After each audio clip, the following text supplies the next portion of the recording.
Ya, sosialisasi itu ada di media sosial, ada yang sifatnya diskusi kayak town hall meeting seperti ini, dan belusukan juga dilakukan semata-mata karena saya tahu diri, saya masih orang baru, sehingga memperkenalkan diri dan menyerap aspirasi.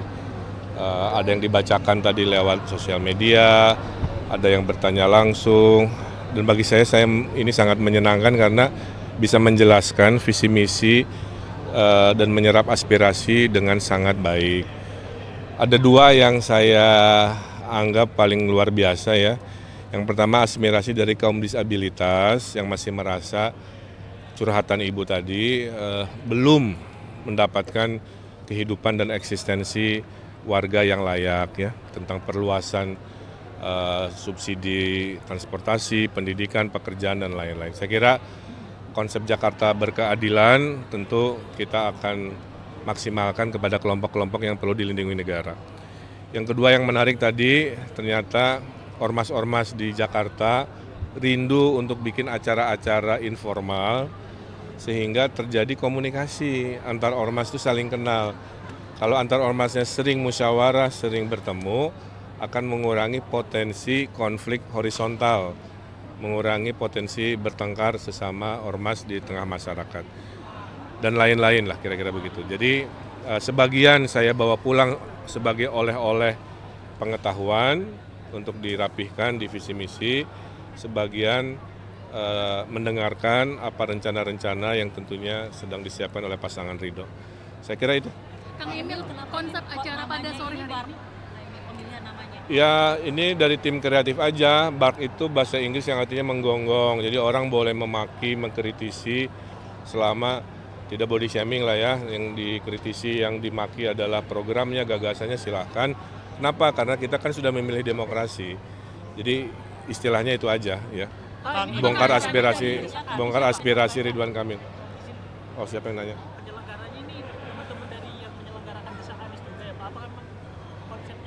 Mirip dengan yang dilakukan oleh Mas Anies di masa Pilpres, Kang Emil. Terinspirasi atau gimana, Kang? Saya tidak terlalu menyimak yang dulu seperti apa, tapi poinnya saya pernah melakukan begini di banyak tempat juga, ya, bahwa mungkin sama dengan desak Anies, saya kira nggak masalah, nggak usah terlalu dipertentangkan. Yang mohon maaf ya, media tolong justru fokus pada substansinya, ya. Kalau mirip tidak mirip, saya kira bukan hal penting untuk diperdebatkan. Yang perlu diperdebatkan itu kan isinya, gagasannya, dialognya. Saya kira mudah-mudahan angle-nya begitu ya. Ini kan kita mengusul keberlanjutan kan. Nah, sebelumnya kan ada hal-hal yang belum bisa saya putuskan sekarang, termasuk yang barusan ditanyakan. Karena saya belum pelajari, Mas. Saya baru fokus ke hal-hal yang sifatnya umum ya. Kalau tadi udah sangat spesifik ya. Ada sejarah ini apa dan sebagainya. Poinnya sederhana, kalau dirasa itu lebih membawa kebermanfaatan, ya nggak usah. Tapi kalau ternyata lebih membawa kontroversi, membawa kemudaratan, ya dilakukan. Karena pada dasarnya kan tugas negara itu bukan berbisnis kalau menurut saya ya. Tugas negara itu melayani publik. Jadi kalau harus sibuk juga waktunya berbisnis, menurut saya nanti melayani masyarakatnya jadi berkurang. Ya. Ketua Sinses sudah fix, Pak Ahmad Riza Patria. Hari Senin kita akan kumpul untuk merumuskan final tim ses secara besarnya. 70% saya sampaikan anak-anak muda, influencer, tokoh-tokoh masyarakat, kayak jubir saya Mbak Angki kemarin kan. Terus nanti ada jubir-jubir yang anak-anak muda juga. Jadi ketuanya sudah dikonfirmasi Pak Riza Patria bisa diwawancara. Alasan kan tadi udah sampaikan, alasannya adalah beliau mantan wakil gubernur, dia Google Map-nya saya, yang tahu supaya saya tidak tersesat kemana ngapain gitu. Oh enggak, rapat dulu. Nanti pasti dikabarin. Kang, untuk 100 hari pertama kalau dia kepilih mau ngerjain apa dulu kira-kira? Misalnya? Ya saya pasti selalu mengerjakan yang paling gampang-gampang Mas. Ya. Nanti saya kabari, tapi ada yang 100 hari pertama, ada yang 3 bulan pertama dan lain. Terakhir siapa?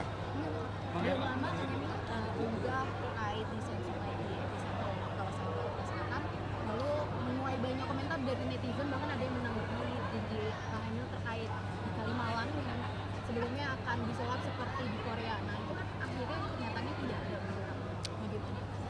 Mbak namanya siapa? Yolanda. Yolanda.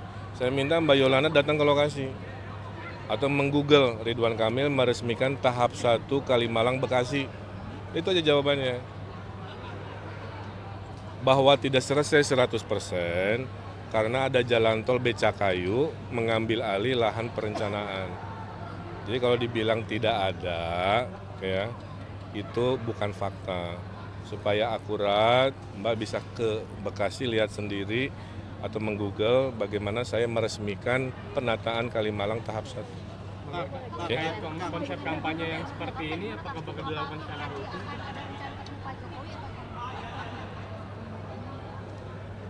Ketemu Pak Jokowi, saya sering kan urusannya sebagai kurator IKN, jadi nggak ada masalah. Saya kira cukup ya. Terima kasih, bersyukur atas nama pribadi dan Partai Gerindra karena diberi kesempatan untuk menjadi Ketua Tim Ses pasangan Ridho.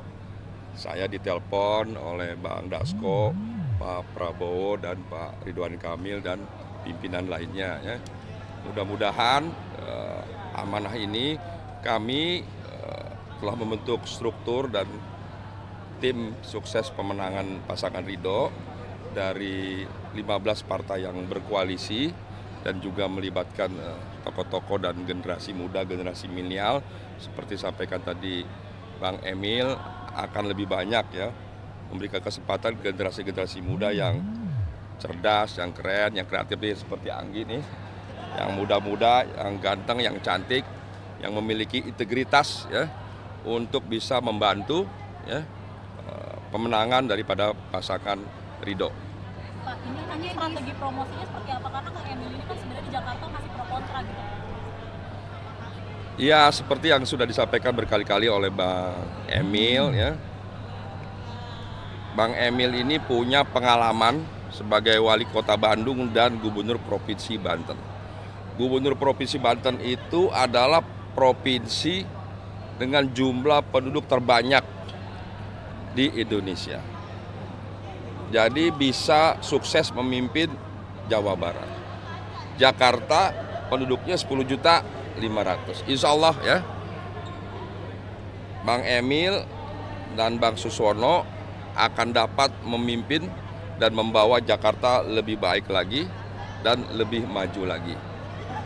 Dan juga dengan berbagai kompleks permasalahannya, dengan pengalamannya, pendidikannya, jam terbang, kami meyakini Bang Emil dan Bang Suswono pasti bisa menjadikan Jakarta kota global dan kota yang membanggakan ya.